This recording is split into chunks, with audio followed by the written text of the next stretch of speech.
Hello दोस्तों, स्वागत है आपका एक और नई वीडियो में। आज का हमारा टॉपिक है खानवा का युद्ध। कैसे राणा सांगा ने मुग़ल शासक बाबर का वीरता से सामना किया था, वो भी ऐसी स्थिति में जब राणा सांगा के शरीर पर 80 घाव थे और एक आँख नहीं थी और एक पैर नहीं था, फिर भी वो मुग़ल शासक बाबर से वीरता से युद्ध करते हैं।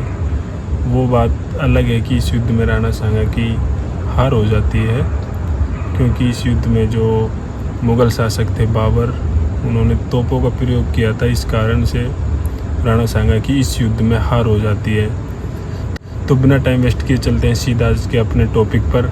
आज का अपना टॉपिक है खानवा का युद्ध। खानवा का युद्ध हुआ था 17 मार्च 1527 को। खानवा का युद्ध जहाँ पे हुआ था वो स्थान, खानवा का मैदान भरतपुर ज़िले में स्थित है। भरतपुर ज़िले की रूपवास तहसील में वहाँ पे ये खानवा का युद्ध हुआ था।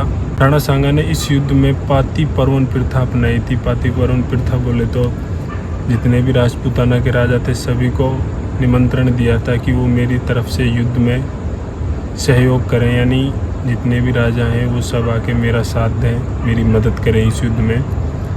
तो इस युद्ध में राजपूताना के सभी राजा थे जो राणा सांगा की मदद के लिए पहुंचे थे।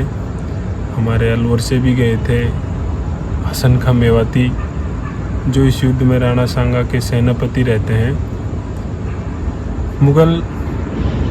मुग़ल शासक बाबर बहुत ही चालाक और चतुर राजा हुए हैं।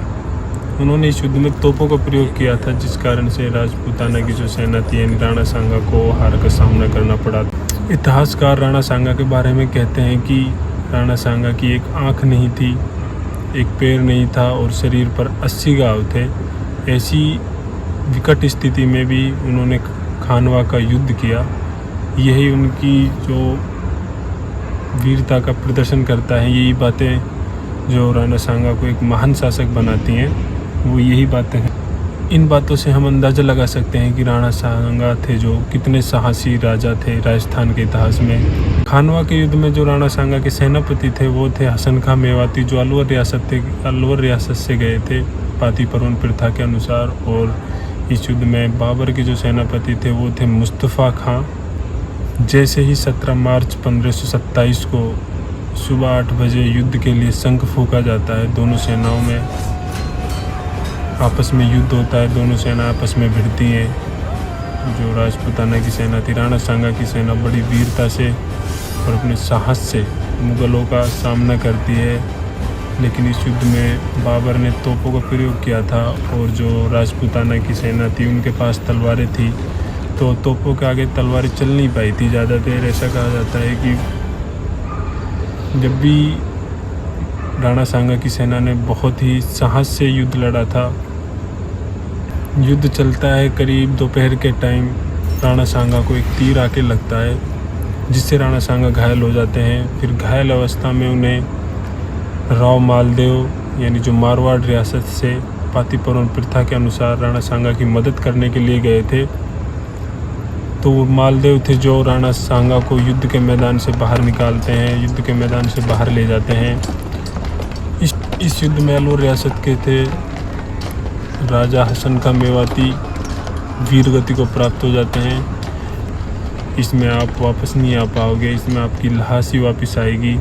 तो फिर भी राजपूताना के लिए, राणा सांगा के लिए हसन खां मेवाती जाते हैं और इस युद्ध में वो वीर गति को प्राप्त हो जाते हैं, शहीद हो जाते हैं। और आज के टाइम में कहा जाता है कि भी मुसलमान धोखेबाज है। उस टाइम भी 1527 में भी हसन खां मेवाती थे जो उन्होंने मेवाड़ी शासक राणा सांगा का साथ दिया था। और इसी तरह हल्दीघाटी के युद्ध में हमने बात की थी, उसमें भी महाराणा प्रताप का जो सेनापति था वो हकीम का सूरी थे, वो भी शहीद हुए थे, वो भी एक मुसलमान ही थे। और आज के टाइम में वोटों के लिए जो चलाया जा रहा है कि मुसलमान धोखेबाज है, घुसपैठिया है, ये जो भी बातें बोली जाती हैं ये बातें सब गलत हैं। ऐसी बात नहीं है। मुसलमान अपने देश के प्रति सच्ची भावना से देशभक्त है। तो सीधा चलते हैं अपने दोबारा टॉपिक पर। खानवा के युद्ध में बाबर की विजय हो जाती है। जो बाबर की विजय होने का मुख्य कारण ये रहता है कि बाबर इस युद्ध में तोपों का प्रयोग करते हैं। तोपों की वजह से ही बाबर की इस युद्ध में विजय होती है।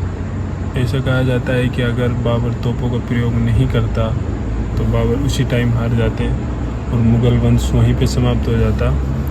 लेकिन वो बात अलग है। इस युद्ध में बाबर की विजय हो जाती है। विजय हो जाने के बाद राजस्थान में मुग़ल साम्राज्य स्थापित होना शुरू हो जाता है। खानवा का मैदान राजस्थान के भरतपुर ज़िले में स्थित है। और अगर आपको वीडियो अच्छी लगी हो तो चैनल को सब्सक्राइब कर लें। ऐसी इतिहास से जुड़ी वीडियो मैं आपको लाता रहूँगा। अगर वीडियो में आपको कोई भी पार्ट अच्छा लगा हो तो लाइक और कमेंट कर दें। सबसे बड़ी बात, चैनल को सब्सक्राइब कर दें। मिलते हैं फिर किसी दिन नए वीडियो में नए टॉपिक के साथ। Love you guys, take care.